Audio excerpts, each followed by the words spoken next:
Bonjour à tous et bienvenue sur la chaîne Enseigner le FLE en ligne, c'est Jérémy et aujourd'hui on va parler d'une question très importante que vous m'avez beaucoup posée sur la chaîne YouTube et sur les réseaux sociaux.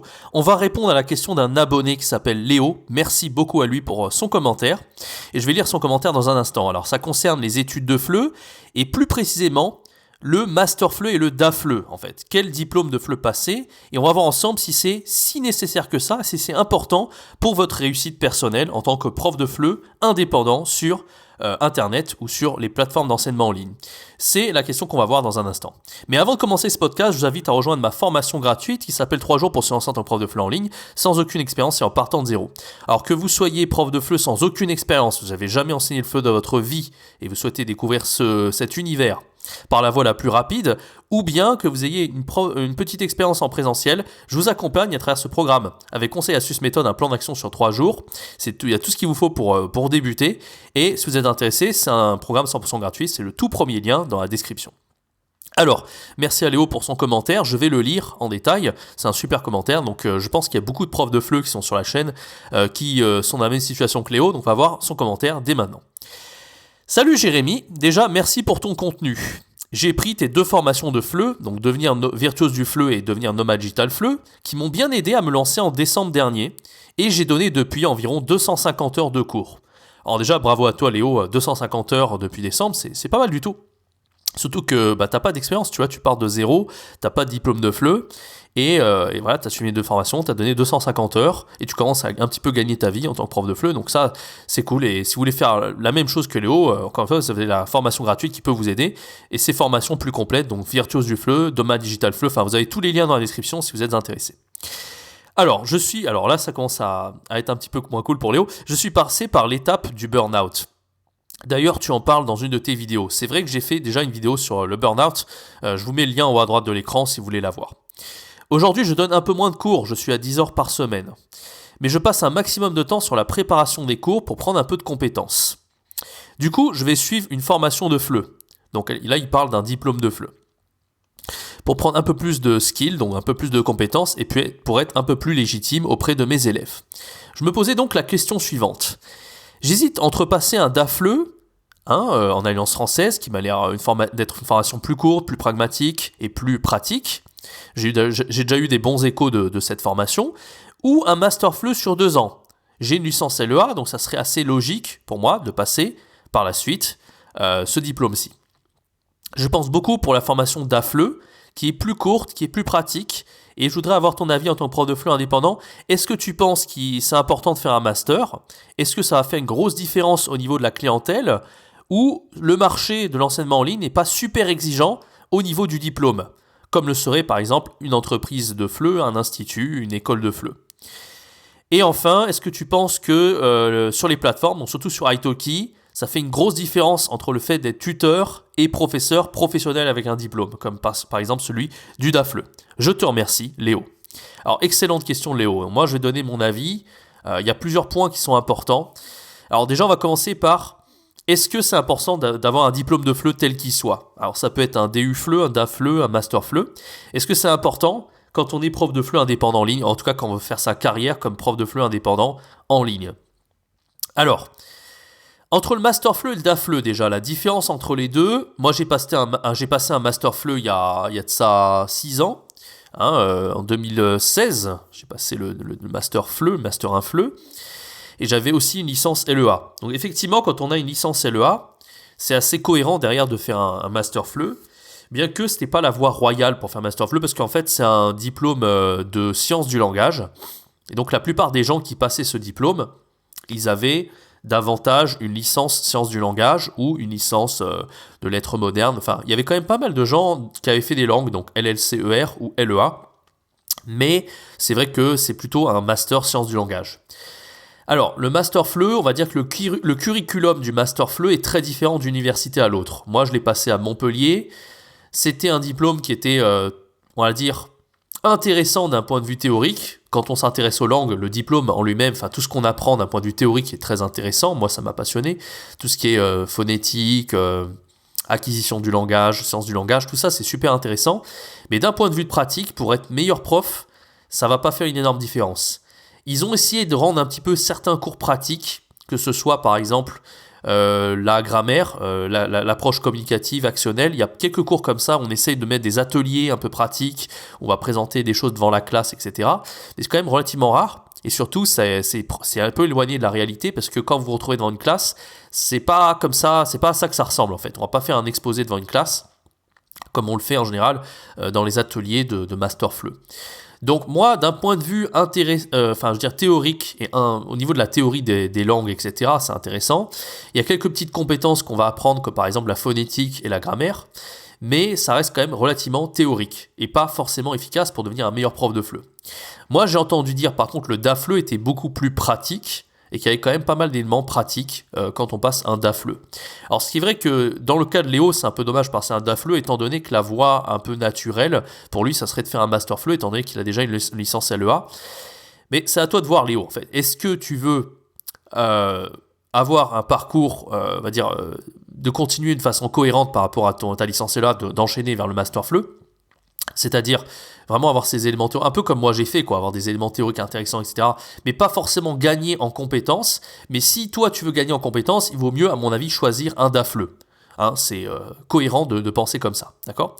Alors moi par contre, si je devais te donner un conseil important, c'est de ne pas aller jusqu'au Master 2, parce que le Master 2 FLE, pour moi en tout cas, ça dépend peut-être des facs, est vraiment complètement théorique, et c'est vraiment pour passer un doctorat.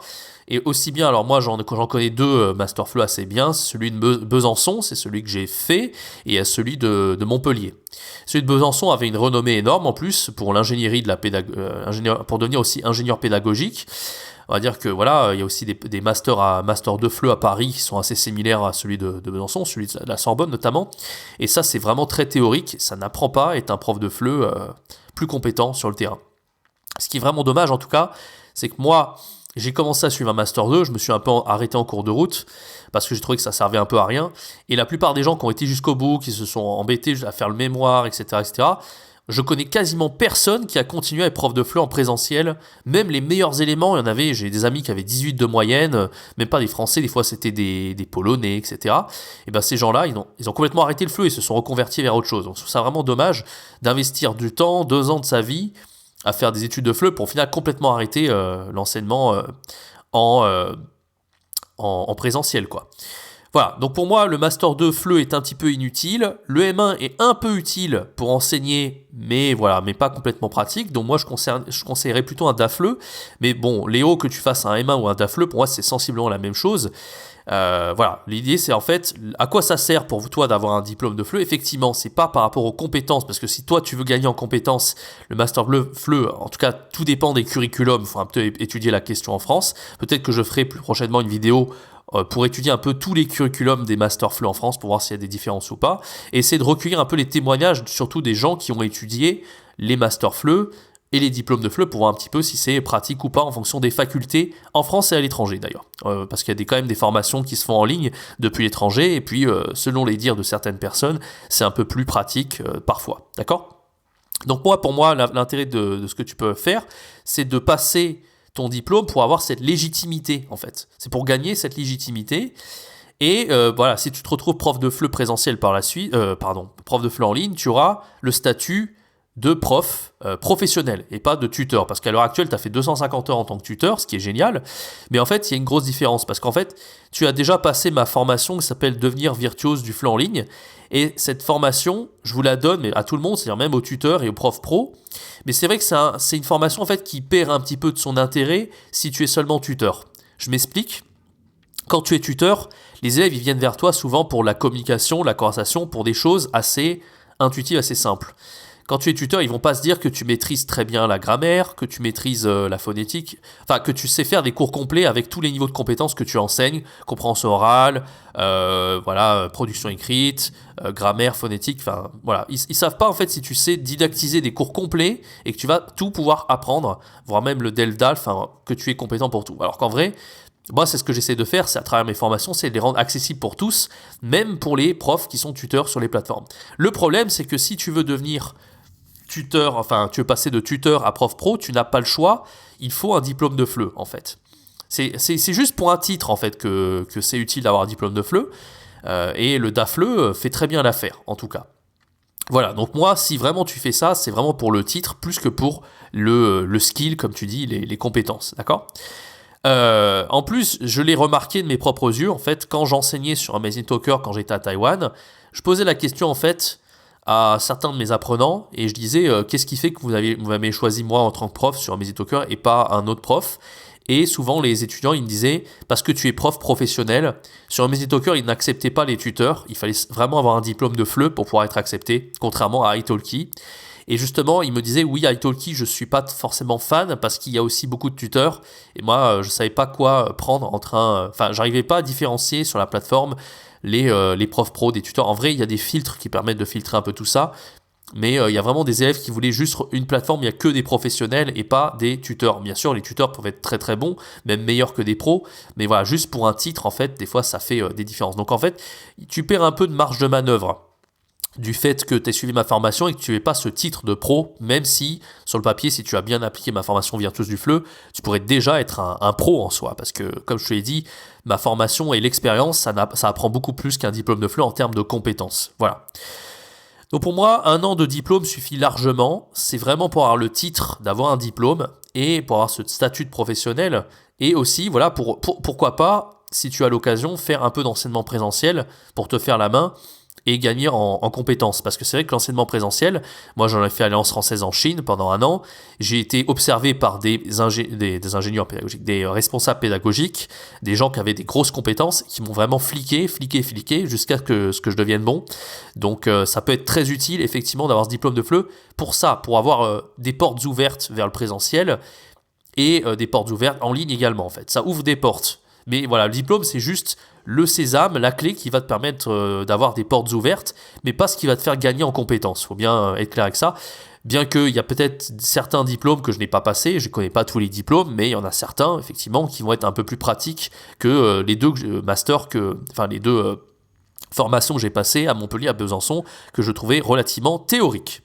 Voilà pour mon avis. Donc, pour résumer, le diplôme n'est pas obligatoire selon moi. Le but, en fait, ce que j'essaye de faire à travers mon contenu gratuit sur YouTube et mes formations, c'est de vous permettre de vous améliorer, d'accord? Et je fais mon maximum d'ailleurs pour vous aider. Mais il y a une chose qui est vraie, c'est que moi, si vous suivez mon contenu, que ce soit mes formations ou mes contenus gratuits sur YouTube, il n'y a aucune discipline qui va vous être imposée. C'est-à-dire que vous allez pouvoir aller au rythme que vous voulez. Si vous êtes quelqu'un de très autonome, tant mieux. Mais si vous n'avez pas cette autodiscipline vraiment de travailler par vous-même, c'est compliqué. Or, c'est vrai que le diplôme, vous allez devoir passer des examens, vous allez devoir réviser, etc. Et vous allez vraiment être dans le bain, en fait, du FLE. Alors, même si c'est pas extrêmement pratique et qu'en termes de compétences pratiques, il n'y a pas grand-chose, voilà, vous allez quand même être dans le bain de quelque chose et vous allez avoir ce titre au final. Donc, ça impose une discipline que moi, je ne pourrais jamais imposer à travers mes formations et mon contenu YouTube. À moins vraiment que je fasse un truc, que je mette en place un truc où je suis un peu obligé de vous faire passer des trucs, je mets des examens ou je sais pas. Ça peut être intéressant aussi, mais bon, c'est pas le but un peu de ce que je fais, d'accord? Donc pourquoi pas un DAFLE pour toi, Léo, ou même un FLE, les deux sont viables. Je conseillerais plutôt un DAFLE quand même, pour le côté très pratique, plus qu'un M1 FLE. Tout dépend des curriculums aussi, tu peux passer un M1 FLE un peu plus pratique que celui que j'ai passé. Il faut un petit peu étudier la question, regarder un peu les maquettes en fait des différentes universités et voir un peu qu'est-ce qui peut être bien ou pas. Le problème c'est que les maquettes ça veut un peu rien dire parce que avant même d'être sur le terrain, on sait pas trop. Donc le mieux c'est de demander à des étudiants de différentes universités, demander si c'est pratique ou pas. Mais bon, faut les croire sur parole aussi. Donc voilà, c'est pas forcément évident. Donc voilà, j'espère avoir répondu à ta question Léo et à beaucoup de profs qui se posaient la question entre Master FLE et DAFLE, la différence, est-ce que c'est utile? Vous avez ma réponse en termes de statut, en termes de portes ouvertes, que ce soit en ligne ou en présentiel, c'est utile, mais en termes de compétences, pas réellement. Et voilà, ce qui ne veut pas dire que moi je vous encourage à passer un diplôme de FLE, hein, je dis pas que ça sert à rien, mais en théorie, vraiment avec tout le contenu, en termes de compétences, que ce soit le contenu gratuit ou les formations, moi c'est ce que j'essaye de faire. J'essaie un petit peu, bon c'est un peu prétentieux de dire ça, mais de supplanter, en tout cas niveau pratique, tout ce qu'on peut faire à l'éducation, dans les facs, etc., dans le niveau éducatif. Voilà. Voilà, je pense avoir fait le tour. En tout cas, n'hésitez pas à laisser vos commentaires sous ce podcast. Je ferai un plaisir d'y répondre. Si vous êtes dans la même situation de Léo, je vous donnerai les conseils personnalisés si vous le souhaitez. N'hésitez pas à vous abonner et activer la cloche pour ne pas rater les prochaines vidéos, les prochains podcasts, les prochaines formations qui vont arriver très très très bientôt. Quant à moi, je vous donne rendez-vous pour un prochain contenu sur la chaîne. C'était Jérémy. Ciao, bye bye.